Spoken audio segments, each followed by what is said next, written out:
Chers amis, bonjour. Aujourd'hui, j'ai oublié d'appuyer sur le bouton de l'enregistreur pour enregistrer mon homélie. Mais qu'à cela ne tienne, je souhaiterais, par ces quelques mots, vous retransmettre des réflexions sur cet évangile qui nous est proposé en ce 22e dimanche dans l'année B et qui concerne la question de la pureté. Vous avez remarqué comment on accuse les disciples de Jésus de ne pas s'être lavé les mains. Alors peut-être nous pouvons regarder nos mains, constater qu'elles sont probablement propres. Sans doute avons-nous l'habitude de dire aux enfants avant de manger « va donc te laver les mains ».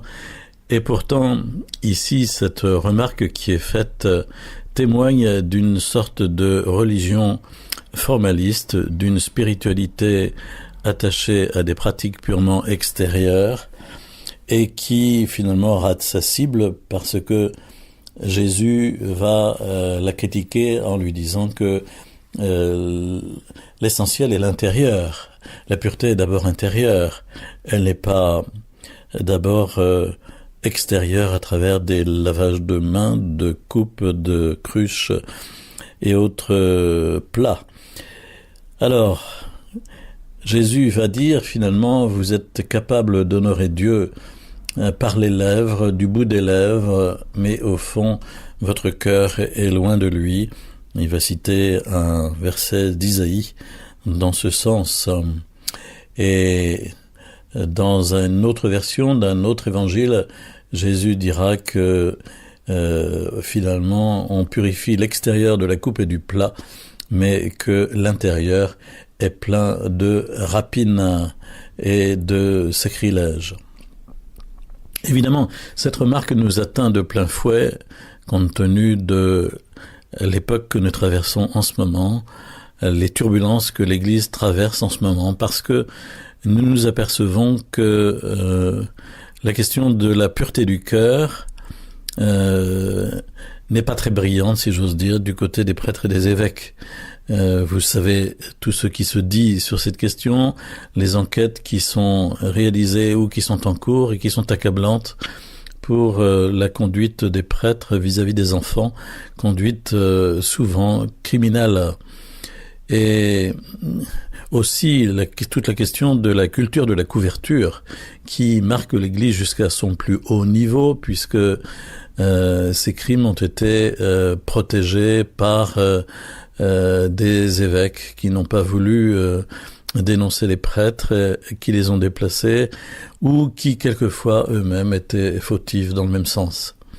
C'est donc une période assez accablante que nous traversons, et la parole de Jésus aujourd'hui tombe de façon très précise comme une parole qui nous interpelle et qui nous demande de veiller à la conversion du cœur et de ne pas nous contenter du pousse-mousse chrétien qui consiste à être bien sur soi et à penser qu'avec ça, ça suffit, tout en ayant par ailleurs un jardin secret qui comporte bien des choses détestables.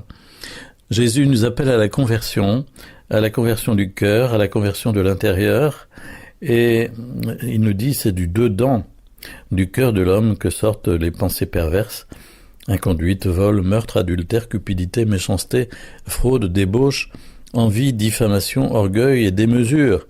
Tout ce mal vient du dedans et rend l'homme impur, dit-il.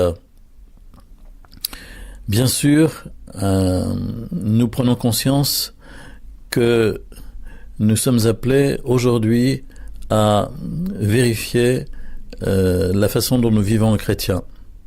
En effet, pour que de telles turpitudes soient placées au grand jour actuellement, cela signifie bien que quelque part on a raté quelque chose dans la compréhension et la mise en œuvre de la conversion intérieure, de la conversion chrétienne authentique. Il faut donc que nous reprenions une démarche en ce sens qui soit fondée sur la parole de Dieu. Le pape François nous a donné il y a quelques jours une lettre où il s'adresse à l'ensemble du peuple de Dieu. non pas qu'il faille faire porter sur les laïcs des fautes qui sont celles des prêtres et des évêques, mais il appelle le peuple de Dieu à un sursaut et à une plus grande démarche de prière, de jeûne, de conversion et de vérification aussi si dans nos vies d'église, dans nos vies de communauté ecclésiale, dans nos comportements, il n'y aurait pas de façon assez habituelle au fond lever certains serpents comme celui de la manipulation, comme celui de la façon hypocrite de vivre sa vie chrétienne, comme d'autres encore qui ne me viennent pas à l'esprit actuellement, mais manifestement nous avons à essayer de repartir sur des bases saines et pour cela à trouver dans nos comportements, dans nos vies d'église, les conduites qu'il faut évacuer, qu'il faut éradiquer. Il nous faut changer de logiciel de ce point de vue et en venir à une conduite droite, à une parole vraie.